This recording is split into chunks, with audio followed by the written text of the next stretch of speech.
Welcome back to an episode of Kate and Isaiah Living Large. I'm Isaiah. And I'm Kate. And on this episode, we're going to talk about your mental state and how bullying may affect you at a later date in your weight. But before we begin, what's new? What is the haps? Well, it is coming up. It's the beginning of March. It is the beginning of March. And happy anniversary, Isaiah. I know we have multiple anniversaries here, but we launched our first episode on March 1st, 3 years ago. 3 years ago. And incidentally, we're recording on March 1st. So Huzzah. 3 years. 3 years. Crazy. Yeah, it is crazy. And I don't know about you. I'm not any slimmer. Me neither. But it's okay because at the end of the day, what matters is whether we can live, eat, and move. This is correct. We haven't talked about that in a minute. We have not said that word in a while. Yeah, you're right. I have some other news, Isaiah. Yeah, I heard. I dodged a bullet. Did you get your tickets yet to my show? No, I was gonna buy them this Friday. Too bad it's sold out. Oh shucks. See, planned all along. Sold out a month early. That's crazy. That is crazy. So thank you to everyone who bought tickets. Yeah. I assume Terry's going. Terry, did you buy a ticket? Tell us in the comments. Terry's so supportive. She was at my James Mullinger show. Did I tell you that? No. Yeah, and she gave me a big hug, and I met her daughter. And nice. Yeah. Here's the best. Awesome. Well, I dodged a bullet. I don't have to go. Thank goodness. Whew. You really you're slack on getting those tickets, but who knew? A month early, like that's crazy. That's unheard of anyway, but it's also unheard of in St. John. Yeah. No, notoriously last minute. Yeah. For everything, notoriously last minute. True. But thank you to those 55 some odd people who bought tickets. That's exciting. So that's the 21st. 21st of March. I'm getting it's coming now. It's 20 days away. Do you have your set ready yet? Like, yes, no, sort of. Well, I mean, I've been working on material for 2 years that will be in the set, but I haven't mapped out its order yet. Okay. So yes, it's ready. But you're just trying to figure out what I'm not sure the order yet. Gotcha. But I've got a couple of smaller, not open mic style shows between now and then. Yeah, there's No Joke Sparks coming up. I was there last night, actually. That was last night. Yeah, you missed that too. Missed that too. It was a great show, actually. It was a really fun night at Wasted Days. And it had been a minute since I'd been to Wasted Day. Yeah. what other little shows you got coming out before the 21st? We've got a show at Fusion East Taproom on March 6th. Been a little bit since you've been there, hasn't it? Yeah, a few months because I'm just coming off the Frediculous Comedy Festival. Yeah. Did so many shows in the last couple of weeks there. I mean, so many. I did 3. But it feels like I was back and forth to Fredericton quite a lot. And it was so much fun. And it's been a good run for comedy this winter. And nice. Starting to feel almost competent. Almost. Okay, let me know when you feel competent, then maybe I'll go. You won't. No, I won't. You can't come to my headlining debut. Can't get your stuff together to do that. You're never coming. Listen, if you expected me to get my stuff together to buy a ticket that early. I know. I honestly, if I had thought that would be a possibility, I would have bought you a ticket myself. Like, genuinely, I did. I don't know how I'm not on the list. You should put me on the list. I put nobody on the list. Oh my goodness. You know who I put on the list? Jesse. Yeah. And you know why? Because it's for him. Yeah. And and God bless Jesse. He's matching all of the. So each ticket $5 goes to Uptown Fridge. Yep. And Jesse's matching all of those $5 donations. So each ticket sold is worth $10 to Food Insecurity in St. John. That's crazy. Well done. Well done, Uptown Fridge. Well done. And I'm going to put whatever money I would have made for the show and donate it to Uptown Fridge as well. Oh, aren't you fancy? Well, I'm not making a big deal of it. I'm not matching anybody's ticket sales. That's true. That is kind of crazy. I've got money that I never had that I might have maybe had and donating it. Like, it's never going to see. Fair enough. It's not like I'm so magnanimous. Like, oh, are you gonna call yourself what's the word? Philanthropist? No, yeah. I will not.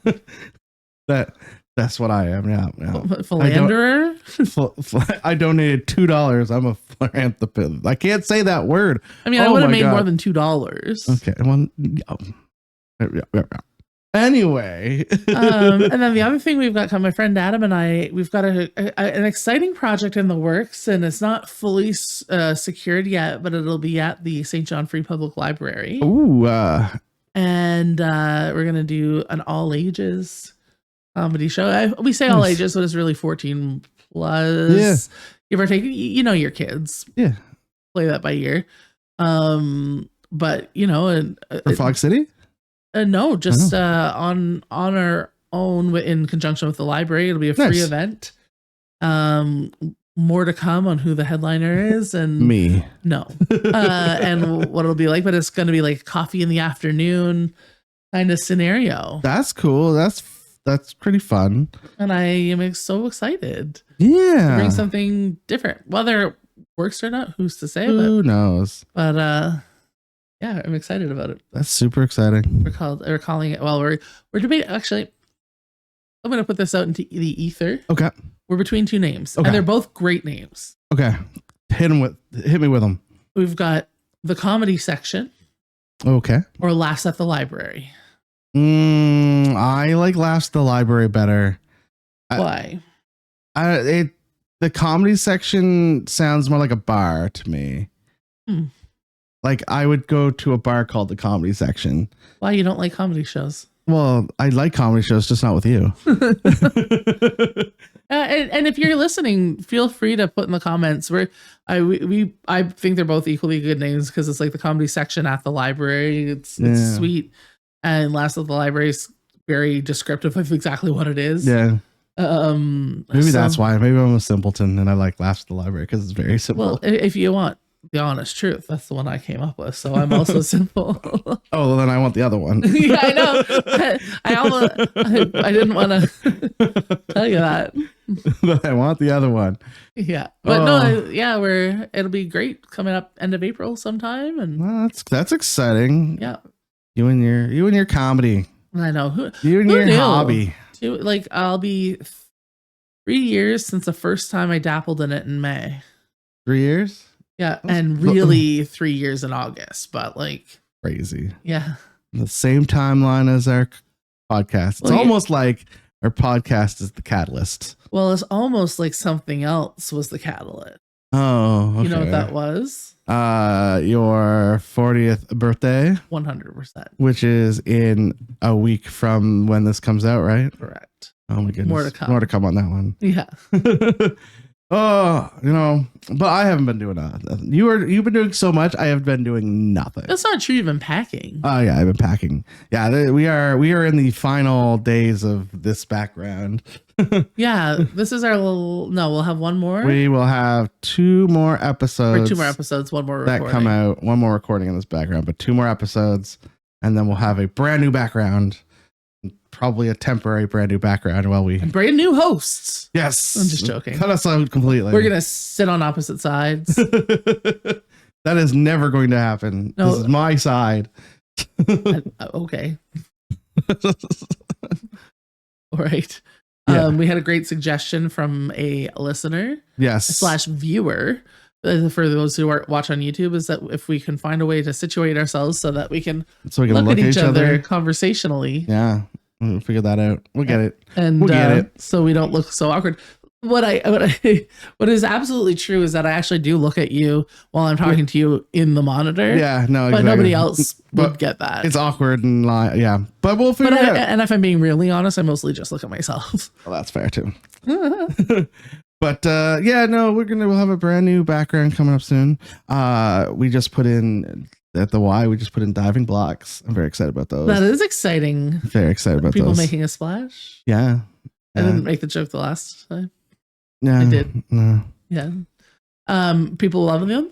We just put them in we're recording Sunday. We put them in Saturday. Oh wow! So people, I don't even know. People will have them for March break. Yeah. So that's exciting. That is an exciting thing in my world. And I might be going away to Halifax in May to go to the Y in Halifax. Who knows? Cool. Yeah. Okay, in May? In May. Like not during the beer run. No. Okay. No, it's like the week of the beer run, but it won't be the beer. Like the beer run is on what? Saturday the 31st. The 31st. That's not May. That's April. I'm looking at. Yeah. So that's the. Wait, that's Sunday. Saturday the 30th. Saturday the 30th. So it's like the week before. Okay. Be away. Maybe. Tentatively. That's exciting. But I am looking forward to the beer run. Hopefully my knee's better. I slipped and fell and hurt my knee again. Idiot. I know, but it's fine. I will be good by then. And it's already snowing. Oh my goodness, on a Sunday. What? It's snowing? On a Sunday. Ugh. Hopefully it's not snowing Wednesday when you guys hear this. Yeah. Here's hoping. But let's get into the topic. Let's talk about it. So this came up because you found an article. I found an article. I found an article online when I was searching for topics to talk about today, this morning. And this one came up and I thought it was an interesting starting point because I'm not going to define the whole article. But essentially what is posited in the American Psychological Association journal is that people with mental illness, all kinds of mental illnesses, schizophrenia, bipolar, all these kinds of things, often are obese, like in large percentages. Nope. And one of the things they suggest in the article that because correlation is not causation, that it could be related to if you are, who's to know what comes first, the chicken or the egg, but if you are young, and are being teased for being overweight or being teased for having mental illness or any combination of those two things, it makes it much harder for you to participate in sports and even gym class. Yeah. I mean, that makes sense. It makes sense. It makes sense that if it makes you feel uncomfortable, you're not going to want to do it. And if you don't get used to doing it, you gain, like we talk about gym class. You don't get used to going to gym class, you gain weight. And then as you gain weight, it becomes more awkward and harder. And then you're slower than it. And then anytime you're being compared to other people in that artificial way that school presents, that makes it, but it feels not artificial at all. It's like you don't get, because there's a lot of joy in movement, right? There's a lot of joy that can come from running really fast or doing something and achieving something. But if you're never getting to the point where that joy is achieved because you're the slowest kid in the class, or you're never picked for the softball team or the soccer baseball team. Yeah. And I was thinking about that a lot. And you and I both talked about how neither of us were necessarily fat kids. Right. And it came later. And I know for you were always really good at sports, as was I as a young person. So this kind of rang a few bells for me that didn't resonate with my own experience because I had such athletic prowess as a young kid. Well, even though I was bullied in all kinds of other ways, I was often one of the first girls picked for a soccer baseball team because, man, I had a boot. That's because I was a very good soccer player. Well, there you go. But that is a very real thing. And I was thinking in terms of the article, what are ways that society can help promote those good feelings that come from movement and achieving something? Like, you work at the Y, for goodness sake. Yeah. I mean, I think the hardest part is kids are mean. It's just a fact that kids are mean. So I know, if I take my experiences, dealing with kids, it's about trying to set those boundaries and trying to make sure that everyone feels included to be able to come and do the thing. But it is hard to regulate often because when they're in your care, when they're at the Y, for instance, I know that I can protect them there, but I don't, when they leave my presence, it's completely different. Right. So I think part of that is just making sure that when they are in those spaces that they feel comfortable coming in those spaces. I think the other piece is that we need to promote mental health more. Yeah. I think that's a bigger, and I think we are as a society becoming better and better at that. 100%. I think we're definitely moving in that direction for sure. So I think that's a big thing. I think that allowing it in this, like, I think having that, and I know there's counselors in schools, but they're like so overwhelmed and underfunded in schools. Well, I don't even think this is a matter. I honestly think that yes, any support that is available to anybody will drastically improve. But I guess the point that I'm getting at is, I think once you understand how movement and exercise, and this is coming from somebody who's really struggling to get on that boat themselves right now.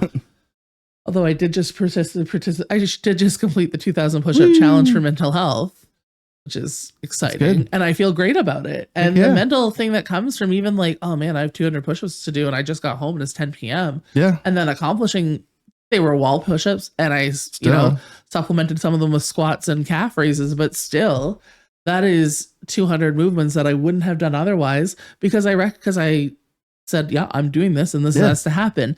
And I think finding a way to expose a child who is struggling to that feeling without judgment, I think they will seek it on their own if they can do it without the traditional ways of like being compared to their peers. I don't know.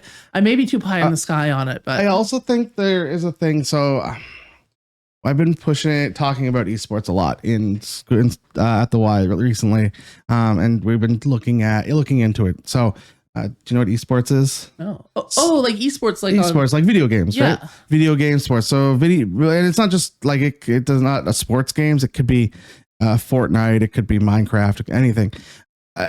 Kids are very video game focused nowadays, right? Are they moving when they do this? So the thing with esports is, and the thing we've been talking about putting into place, and we're working on it. But is we want to meet the kids where they are, right? 100%. So kids love playing video games. So the thought is that part of that is to introduce, okay, yes, you're going to play video games, but we're also going to teach you about the other things you need to do. You get up and move. You can't just sit in front of your screen the whole time. You need to get up and. Is it done just to play devil's advocate on this topic for a moment? Does that make it almost seem punitive that they have to go? Okay, you played your video games. Now you've got to go no. Or is it fun? It's instructive, right? It's a oh, you want to go, you want to be like, I don't know, some XYZ streamer. Well, they don't just sit in front of their computer 24/7. They think like that.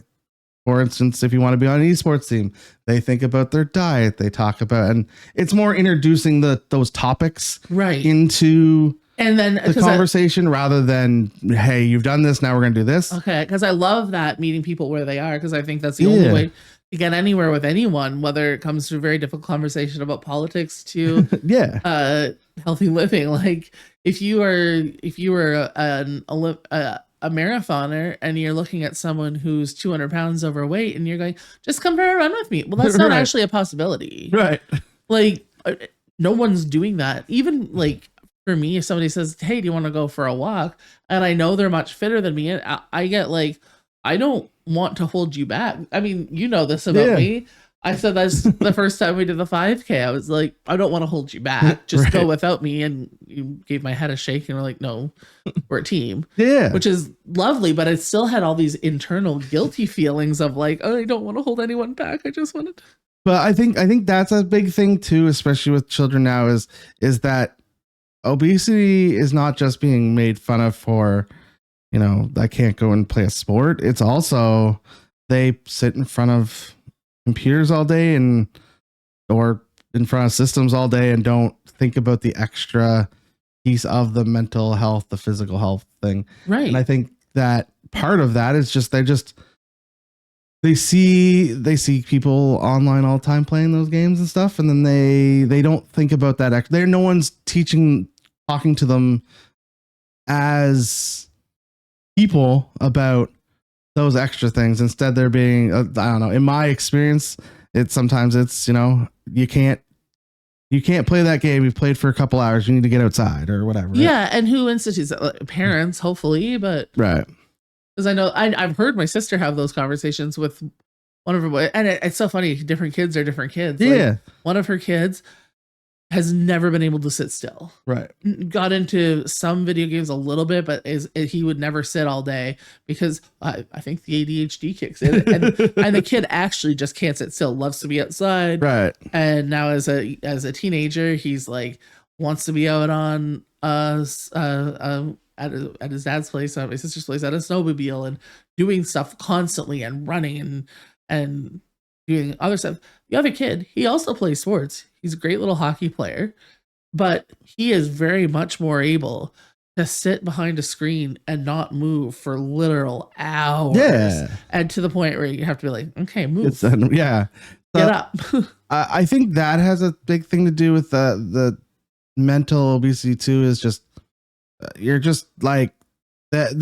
Kids are more apt to play a video game nowadays than they are to play sports. Or I think kids are always apt to play video games, Isaiah. Like I don't think that's new. I think in our generation, lots of kids were playing Nintendo all day, every day. I think it's more accessible now. Yes and no. Like I didn't have a Nintendo because I wasn't allowed to have a Nintendo, but or a PlayStation or any of those. I never had a gaming device, and I'm also 43. But anybody my age and younger, everybody had a system of some kind. And I know lots of kids who play video games all day, every day. Yeah, I guess. I don't know. It just wasn't online. It just feels more accessible, more in your face. And I think a lot of people want to be that. A lot of kids want to be that next streamer, right? I think you're right. I want to be that esports, that next big thing, right? And to complement my own point, is I think now we're in a second generation of gamers. Yeah. Wow. And so this is something like you have millennial parents who've been gaming since they were a kid, and then their kids come along and that becomes part of their bonding experience in some cases. And then they're getting online and doing it together. And then that's like, and if you have a whole generation of millennials who have been largely sedentary, and now you're in the next generation of that, of their kids, well, they don't even have behaviors to model it after. Right. So I think it's also in a way, especially for larger kids that don't do the sports, don't like going to the play basketball or soccer. It's their escape. And I think because they're going to get made fun of. Yeah.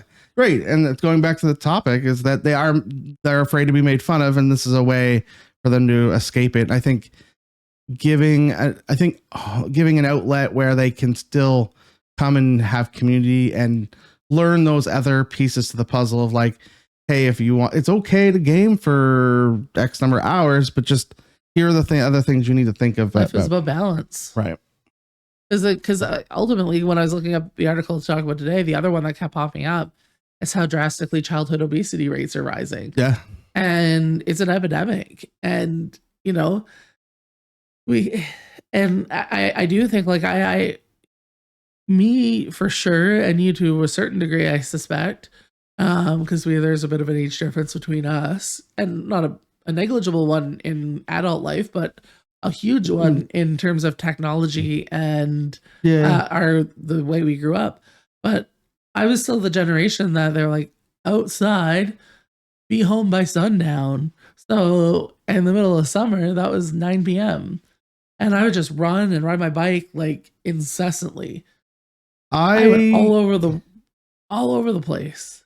I was kind of like that. There was in elementary school, middle school, like that. High school was when video games really took hold for me. Yeah, high school was different. Yeah, but elementary school, middle school, it was a lot of go out and ride your bike and be out and whatever. But I'm in that, like, my generation and is like the Super Nintendo generation. Yeah, right. Me too. So it's like that Super Nintendo, and then into like N64. I think N64 really introduced multiplayer, which introduced sitting down with friends and playing indoors, and that is where kind of it picks up from there. Yeah, of course. So I don't know. It's an interesting thought. I hope for like I said, I'm hoping for my esports thing. It does kick off, and I love that concept of like esports. And then I don't know, do you have to get designed some sort of active game that models the games they're playing? I mean, you can also do that. The big thing is like, for instance, I play World of Warcraft. Big World of Warcraft fan. Currently, wow, playing it right now. I know, wow. There is an esports organization. They're called Liquid, and they are about to do. When the new expansion came out, they're about to do what's called the Race to World First. So they spend weeks, almost a month, of playing just World of Warcraft to beat the new raid that came out first. Mm-hmm. But so kids see that and they're like, oh, I want to do that. Like that kind of thing. But they don't necessarily always think about the back end of that, of what do those guys do to make sure they can continually do that, right? Which is, again, making sure you're getting up and walking around, eating properly, making sure you're staying active and fit so that you can go for those long hours, right? Well, and it's interesting. I remember, this is very niche, but when I was in high school and was taking trombone lessons, the trombone teacher was like, in order to have enough air to play the instrument, you have to be fit. You have to be fit. And those words ring in my head all the time as I'm like not having the air that I want to get through a phrase. Yeah. And I'm like, man, everything you do, you have to take care of your body. Exactly. And and unfortunately, some people, when they you get like a mental state where you just can't. You can't. And it's not their fault. No. Like, this is why I thought this was an interesting topic, and I love what you're doing. Yeah, it's gonna be great. Yeah, it's awesome. But I think we'll wrap it up. Do you have any last thoughts? Honestly, just look out for people, and you know what? And as a person who struggles to move right now, movement is really fun. Feeling like you've accomplished something is great, but also the endorphins that come with running fast and jumping and spinning and doing something active. It is really great. Yeah. And the Olympics kind of made me feel like that again. How about you? Yeah, I think like I said, the biggest aspect is mental health. And I think you need to take care of your mental health. You need to, even if you need to try and recognize the signs of that you're going down a path, and maybe talk to your friends, talk to your people, because they are going to be there to help you. And part of getting yourself physically healthy is also getting yourself mentally healthy. So yeah. Hey, where can people find you on the internet? Oh, you can find me at Maritime Brews and all of the social medias. Where can they find us? You can find us at Kate and Isaiah Living Large on the Facebook and Instagram, I guess. And of course, we do still have the Buy Me a Coffee going on. If you want to donate to us, when we get into space, we are going to have a guest. We're going to work on it. We're going to figure out how we're going to do it. Yeah, it's going to be great. And then, if you could share, subscribe on wherever you listen to your podcast, that'd be much appreciated. Or you can see our beautiful faces on the YouTube. And if you're already on YouTube, you can share, subscribe over here. That'd be much appreciated. But until next week, bye.